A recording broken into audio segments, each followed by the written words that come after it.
మీకు ఒక్క కపిలతీర్థంలోనే సోమస్కందుడు దర్శనమిస్తాడు.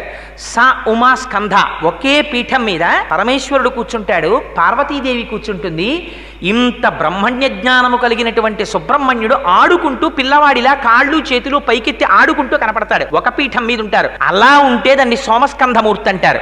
అక్కడ ఉన్న కాలభైరవుడు సంతాన రక్షక కాలభైరవుడు అని పేరు. పిల్లలకి ఏదైనా అనారోగ్యం వస్తే కపిలతీర్థంలో కాలభైరవుణ్ణి దర్శనం చేస్తారు. దర్శనం చేసి దేవరాజ సేవ్యమాన పావనాంగ్రి పంకజం వ్యాళయజ్ఞ సూత్ర బిందు శేఖరం కృపాకరం నారదాది యోగి బృంద వందితం దిగంబరం కాశికాపురాధినాథ కాలభైరవం భజేత్తని ఆయన్ని ఒక్కసారి తలుచుకుంటే చాలు. కపిలతీర్థంలో ఉన్న కాలభైరవుణ్ణి అర్ధరాత్రి వేళ ఎప్పుడైనా ప్రమాదకరమైన సమయంలో ఒక్కడు బయటికెళ్ళేటప్పుడు కపిలేశ్వర కాలభైరవ అని తలుచుకుని బయటికెడితే వాడికి విషక్రిముల వలన కానీ దారి దొంగల వలన కానీ భయం కలగకుండా స్వామి రక్షణ వహిస్తాడు.